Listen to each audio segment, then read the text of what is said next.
nuk do të thotë se ai do të amnestohet prej përgjegjësisë. Në qoftë se ne flasim për shtet të së drejtës, kur flasim për një rend juridik të qartë, preciz dhe jo kontradiktor, kushdo që do të prek këtë rend juridik të duhet të përballet edhe me përgjegjësi penale. Edhe shqiptarët duket aty sikur janë edhe në ballë edhe të pakicave të tjera që kanë probleme, pra si shtet formues në mbrojtje edhe të atyre, se kur u bëhen këtyre, pra shqiptarëve që kanë formuar shtetin, po të tjerëve.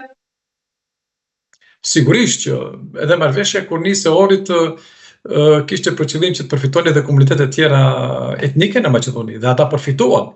Turqit, bosnjakët, vllehët, serbët fituan nga marrëveshja kurnisore, përkatësisht nga sakrifica që bën shqiptarët në luftën e lavdishme të vitit 2001. Zotin Yhu, si ta kuptojmë, mund të gjejmë një argument, një arsye tek kjo qëndrimi i Albin Kurtit, se përse tani pak ditë pra mes dy protestave, ai shfaqet i buzëqeshur në krah të Mickovskit edhe liderëve të Vlenit. Pra sikur çdo gjë shkon vaj aty. Pra ai ka një skenar që mund ta justifikojë këtë, pra.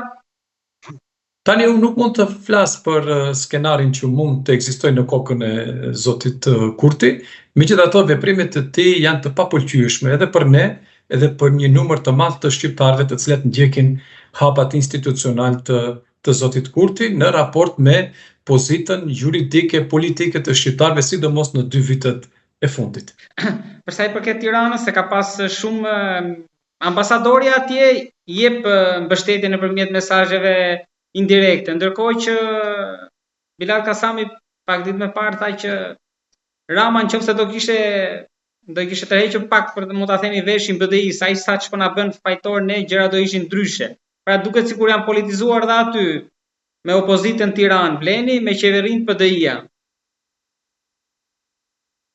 Unë mendoj që shteti shqiptar, po edhe Kosova duhet të kenë një interes më të shtuar se i përket pozitës së shqiptarëve në Maqedoni. Janë marrëdhënie të njohura dhe normale ku shtetet interesohen për komunitetet e tyre etnike. Gjermania me dekade është interesuar për gjermanet etnik në Poloni, në Rumani dhe në ish republikat sovjetike. Apo Kroacia që interesohet për kroatët në Bosnjë dhe Hercegovinë. Apo Greqia që interesohet për grekët etnik në jugun e Shqipërisë. Po vetë Maqedonia, atëherë pse interesohet për qytetarët maqedonas në Pustec? Pse interesohet për një numër të caktuar të vogël të maqedonasëve në Bullgari? Këto janë interesa të lidhshme dhe Shqipëria të duhet edhe më fuqishëm të reagojë. Ne jemi të kënaqur deri diku me reagimin e Shqipërisë, tek e fundi Shqipëria ka dhe detyrim kushtetues që të kujdeset për shqiptarët jashtë territoreve, jashtë kufive të territorit të saj.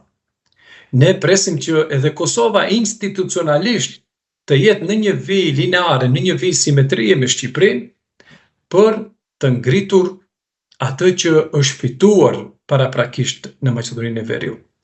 Institucionet e shtetit duhet vetëm të zbatojnë atë që tani më është pjesë e drejtësisë kushtetuese. Ajo që është arritur në vitin 2001 në marrëveshjen korniste të Ohrit, tani më është recipuar në drejtësinë kushtetuese. Askushi nuk duhet të ketë alternativë tjetër që t'i shmangët, t'i bishnojë zbatimit të kuadrit normativ, kushtetues dhe institucional në Maqedoninë e Veriut pas vitit 2001. Dhe këtu kemi të bëjmë me një marrëveshje ndërkombëtare.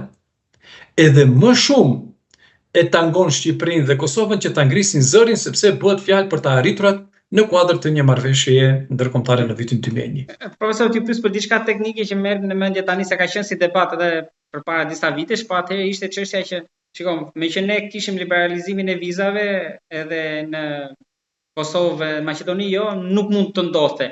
Po shqiptarët mund të pajisen pra në trevat shqiptare me pasaporta të Shqipërisë, ka diçka që i pengon që të marrin dhe pasaportën e Kosovës?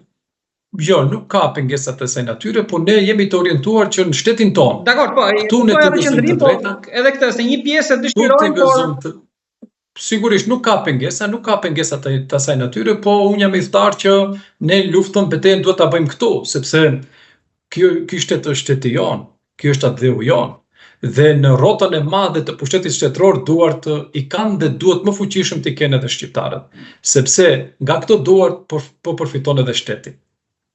Si të mos ishin interesuar shqiptarët, po të mos ishin interesuar shqiptarët, po të mos kishin dhënë kontribut shqiptarët, nuk e dim sa do të ekzistonin themelet e këtij shteti sot e kësaj dite. Edhe diçka të fundit kam për ta mbyllur. Këtë, mendoni që pushteti në Maqedoni dhe Mickovski po e përdor këtë situatën duke i bërë në një farë mënyrë kurban shqiptarët për të mbuluar krizën ekonomike të borxhit, ndoshta një debat për rikthimin e mundshëm të Gruevskit, problemet me Bullgarinë që qëndrojnë aty, por edhe të tjera. Edhe i fut një palë zgjedhje ai edhe në radhë të parë unë mendoj se e përdor për efekt elektoral. Sepse edhe maqedonasi ballafaqohen me sfida nga më të ndryshme. Në aspekti ekonomik, për migracioni, dhe te maqedonasit ka migracion. Konsumi i shërbimeve shëndetësore, nuk e bëjmë vetëm ne shqiptarët. Nga institucionet shëndetësore konsumin e marrin edhe vetë maqedonasit. Shfrytëzimi i rrugëve, institucioneve, qasjet e këmira dhe shërbimet nuk janë të ndara vetëm për shqiptarët, po janë edhe për maqedonasit, edhe ata kanë vërejtje dhe janë të pakënaqur nga shërbimet që ofron shteti, nga shërbimet që i ofrojnë institucionet. Prandaj për të hudhur një pluhur kësaj mungese, mendoj që për efekt elektoral ka kthyer kartën e nacionalizmit dhe duke u ushqyer shpirtërisht një grup të caktuar të maqedonasëve dhe që të ketë efekt elektoral. Me thirrje për mbështetje për studentët, profesor Nui, unë falenderoj shumë për bisedën, si gjithmonë shumë kënaqësi për. Faleminderit edhe juve për edhe në emër të shikuesve tanë të jam i njohur dhe të falenderoj shumë. Faleminderit edhe juve për interesimin për çdo çështje që u tangojnë shqiptarëve në Maqedoninë e Veriut. Respekt.